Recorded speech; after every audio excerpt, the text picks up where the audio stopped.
Тапшыруыбызны вакыйгалар бизи. Яңа шырның яңа җырлары. Калип яңа буын җыйыны кысаларында барган безнең җыр иҗат лабораториясына тиздән нәтиҗә ясалачак. Аның барышында 18 шагыйрь, 18 композитор аерылып алына, 32 яңа җыр языла. Алар башкаручылар өчен махсус иҗат ителгән һәм хөрмәтле жюри тарафыннан сайлап алынган. Бу көннәрдә гала-концертка әзерлек бара. Нинди ул безнең җыр? Тулырак киләсе сюжетта.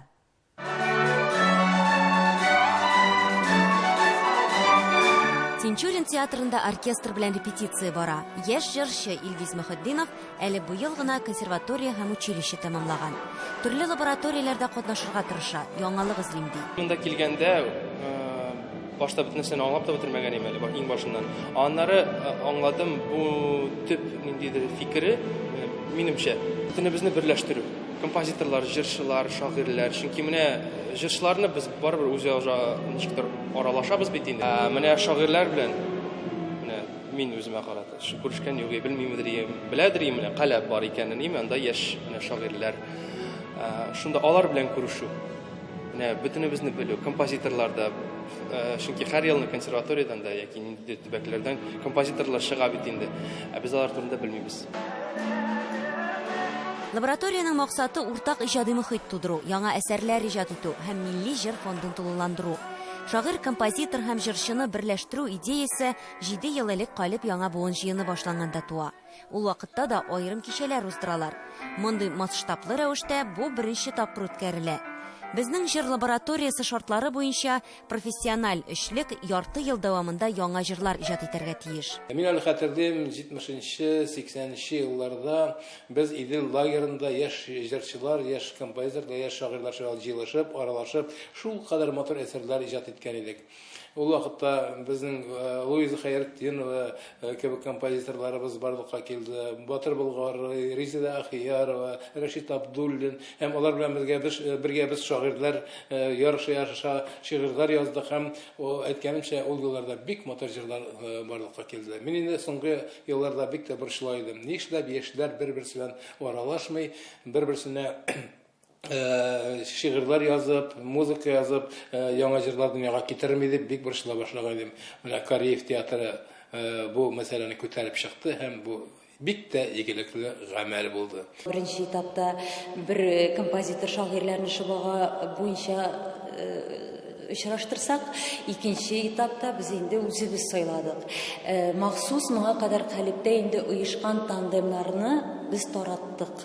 Ягъни инде бер-берсен белгән кешеләрне ни өчен без әлбәттә алай нәтиҗә безнең матуррак булыр иде. Чөнки бер кеше берсен тапкан, икенчесен инде алар уртак тел, ул тизрәк тә булыр иде. Ләкин без җиңел юл эзләмибез. Беренчедән, икенчедән инде менә киләчәктә яңа тандемнар тусын, кешеләр бер-берсен күбрәк белсен. Композитор Гөлнара Тимербулатова белән җырчы Илүсә Хуҗина проекттан тышта күп кенә җырлар иҗат иткән. Гала-концертта аларның һәм шагыйрь Миләүшә Гафурованың уртак җимеше дөнья сере дигән җыр яңгыраячак. Бу махсус безнең өчен язылган әсәрләр. Без күрешеп аралашканда, без үзебезнең теләкләребезне, хисләребезне, уй кичерешләребезне авторларга җиткергәч, алар безне ишетеп, шундый матур әсәрләр иҗат иттеләр. Бу инде безнең өчен иң зур бүләк дип әйтер идем. Нәрсә кызык булган иде бу проектта? Жеребьевка. Без килдек, беркем дә әйтмәде, мин Илмир Низамов белән эшләргә телим, или Гөлнара Тимербулатова белән эшләргә телим. Анда жеребьевка булган иде. Именно жеребьевка белән без таптык үзеңә шушы команданы кем белән аннарысын эшләдек. Тандемда. Миңа электә шушы кешеләр, кемне мин вообще белмәдем до проектта. Икесе дә бик җайлы алар. Илүсә дә, Илгиз дә открытый кешеләр шулар. Яшь инде кешеләр. Алардан мин энергия күрдем, җиңеллек. Безнең җырлар бик җиңел барды бу проектта. Лаборатория 4 этапта узган. Башта журналистлар, мәдәният өлкәсе белгечләре һәм җәмәгатьчелек катнашында бүгенге эстрадага багышланган түгәрәк өстәл үтә. Эш юнәлеше ачыклана. Аннан катнашучылар өлкән буын композиторлар һәм шагыйрьләр белән аралаша, остаханәләр уза. Соңгы вакытларда безнең җыр сәнгатендәге ике бик зур кимчелегебез бар. Ул да булса әлегә дә баягы сүзләрнең бик очсызлы булуы. Аларны һич кенә дә шигырь дип атап булмый күбесен.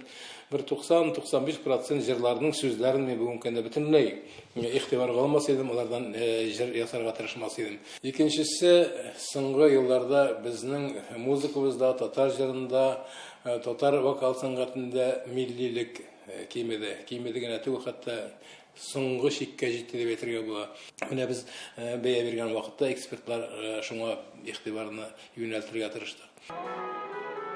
Лаборатория барышында 32 яңа җыр иҗат ителә. Соңгы финал этабында шуларның 20-се сайлап алынган. Иҗатчылар өчен дә бу зур тәҗрибә. Оркестровка дигән нәрсә бар. Без бу өлкәдә бик зур эш алып бардык. Композиторлар белән бергәләшеп, консультациялар үткәреп, бергә тудырылсак та була инде. Кемдер инде бик зур тәҗрибәсе бар. Оркестр өчен өзү кем разряд. Менә безнең максат иде барысында бер тигез югары дәрәҗәгә күтәрергә, эшкәртергә, оркестр өчен һәм инде башкарып чыгарга. Безнең җыр иҗат лабораториясының 1 еллык эш нәтиҗәсен 1 октябрьдә күрергә мөмкин булачак. Гала-концерт нәкъ менә шул көнгә билгеләнгән.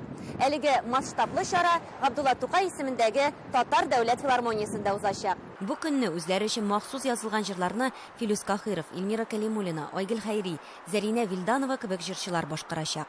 Эльвира Хөснетдинова, Татарлар, Казан.